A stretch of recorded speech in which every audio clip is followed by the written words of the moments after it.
জনাইছো আৰু এই মুহূৰ্তত দিব বিচাৰিছো এটা ৰাজনৈতিক খবৰ উচ্ছেদৰ মাজতেই বিজেপি ত্যাগ শ মুছলমানৰ বিজেপি ত্যাগ কৰি দলে বলে এতিয়া যোগদান কৰিছে কংগ্ৰেছৰ ৰূপহী হাতৰ পশ্চিম হালমৰাত কংগ্ৰেছৰ এই বিশাল যোগদান কাৰ্যসূচী আৰু বিধায়ক নুৰুল হুদাৰ উপস্থিতিত কংগ্ৰেছত যোগদান এনেদৰে শ সংখ্যালঘু জনতাৰ আমি সবিস্তাৰে খবৰটো লৈ আহিছো যে উচ্ছেদৰ মাজতেই মুছলমানে দলে বলে ত্যাগ কৰিছে এতিয়া বিজেপি তাৰ পাছতেই কংগ্ৰেছত যোগদান কৰিছে শ মুছলমানৰ এতিয়া বিজেপি ত্যাগ কৰি সদল বলে যোগ দিছে কংগ্ৰেছ দলত আৰু ৰূপহী হাতৰ পশ্চিম হালমৰাত কংগ্ৰেছৰ বিশাল যোগদান কাৰ্যসূচী এই মুহূৰ্তৰ আটাইতকৈ ডাঙৰ খবৰ ৰাজনৈতিক ব্ৰেকিং আমি লৈ আহিছো নুৰুল হুদাৰ উপস্থিতিত কংগ্ৰেছত এই যোগদান কাৰ্যসূচী আৰু সংখ্যালঘু জনতাই এইবাৰ বিজেপিৰ প্ৰতি মুখভংগ হৈছে বিজেপিক মুখ্যম আঘাত হানি যোগদান কৰিছে কংগ্ৰেছত ২৬ৰ বিধানসভা নিৰ্বাচনৰ পূৰ্বেই ৰূপহী হাতৰ বিজেপি এনেদৰে এতিয়া খহনীয়া আৰু উচ্ছেদৰ মাজতেই বিজেপি ত্যাগ কৰিছে শ মুছলমান লোকে বিজেপিত মুখ্যম আঘাত হানিছে বিজেপি ত্যাগ কৰি যোগদান কৰিছে কংগ্ৰেছত কংগ্ৰেছে যেন মুছলমানক ৰক্ষা কৰিব পাৰিব এই নীতিকে অৱলম্বন কৰি এনেদৰে এতিয়া কংগ্ৰেছলৈ ঢাপলি মেলিছে এইসকল সংখ্যালঘু ভোটাৰ তাৰ কিছু দৃশ্যাংশ আমি দেখুৱাইছো বিধায়ক নুৰুল হুদাৰ উপস্থিতিত এনেদৰে ৰূপহী হাতত বৃহৎ যোগদান কাৰ্যসূচী বিজেপি ত্যাগ কৰি এইসকল সংখ্যালঘু ভোটাৰে বা জনতাই এতিয়া যোগদান কৰিছে কংগ্ৰেছ দলত ৰূপহী হাতৰ পশ্চিম হালমৰাত কংগ্ৰেছৰ বিশাল যোগদান কাৰ্যসূচী নুৰুল হুদাৰ উপস্থিতিত শ সংখ্যালঘু জনতাই এতিয়া যোগ দিছে কংগ্ৰেছ দলত ত্যাগ কৰিছে ভাৰতীয় জনতা পাৰ্টি ২৬ৰ বিধানসভা নিৰ্বাচনৰ পূৰ্বে ৰূপহী হাতৰ বিজেপিত এনেদৰে খহনীয়া মুখ্যম আঘাত উচ্ছেদৰ মাজতে বিজেপি ত্যাগ কৰি শ মুছলমানে কংগ্ৰেছলৈ ঢাপলি মেলিছে এই দৃশ্যাংশ আমি দেখুৱাইছো কেনেদৰে কংগ্ৰেছ দলত যোগদান কৰা হৈছে কেনেদৰে বিজেপি ত্যাগ কৰি এইসকল মুছলমানে এতিয়া কংগ্ৰেছলৈ ঘূৰি আহিছে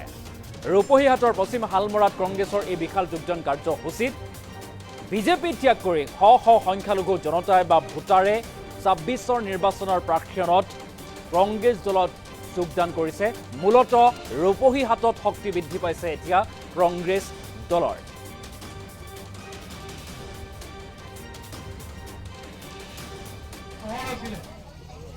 আপোনাৰ সবত প্ৰায়বিলাক আহনে তেওঁলোকে পাইছিলে আমাৰ সামান্য মণ্ডলগুলোৰ প্ৰাক্তন সভাপতি শালপৰা ৩টা ৱাৰ্ড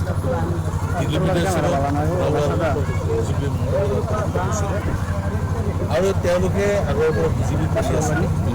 আজি তেওঁলোকে উপলব্ধি কৰিছে যে বিজেপি দলে আমাৰ জাতিটোক ঠিক কৰাৰ কাৰণে যিবিলাক সহযোগিতা কৰি আছে তেওঁলোকে আজি দ্ৰুত হৈছে আৰু আনুষ্ঠানিকভাৱে ৩টা ৱাৰ্ডৰ যিসকল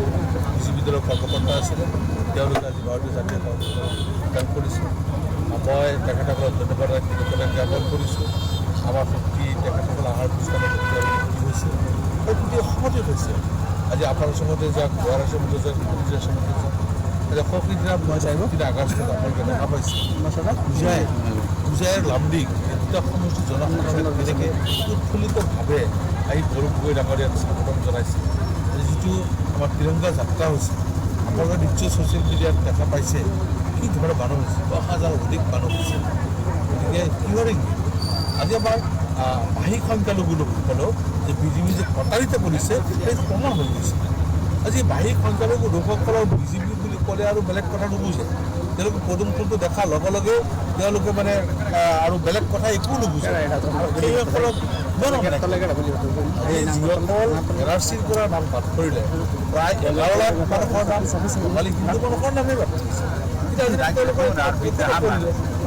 হেৰিসকলক কৰিলে মূৰ্খসকলক কৰিলে কিন্তু বঙালী হিন্দুসকলক নকৰিলে বঙালী হিন্দুসকলক তেওঁলোকে বহুত অন্যায় কৰিলে তেওঁলোকে বুজি পাইছে আজি গোটেই জাতি জনগোষ্ঠী মানুহকে অন্যায় কৰি আছে তাকতো কম আজি ট্ৰাইবেল মানুহৰ ভিতৰে ট্ৰাইবেল মানুহে আজি অসহ্য হৈ গৈছে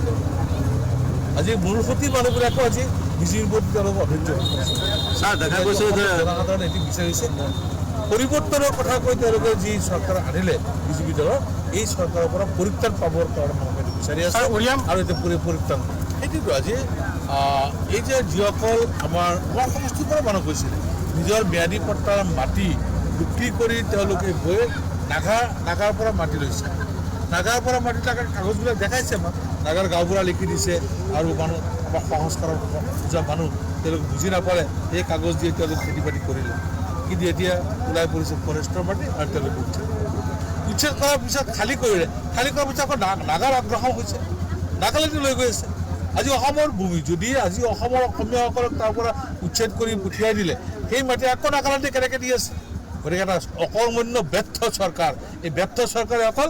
সাম্প্ৰদায়িক কথা কৈ মানুহৰ মাজত বিভাজন সৃষ্টি কৰি অসমক ধ্বংসৰ পথেৰে লৈ গৈ আছে গতিকে এই পৰিৱৰ্তনৰ পৰা মানুহে পৰিত্ৰাণ বিচাৰিছে 2026 চনত পৰিৱৰ্তন হ'ব আৰু অসম বিকাশৰ দিশত স্যাৰ বৰ্তমানে চলি আছে অচিনাকি মানুহ অচিনাকি সন্দৰ্ভত আপুনি কিবা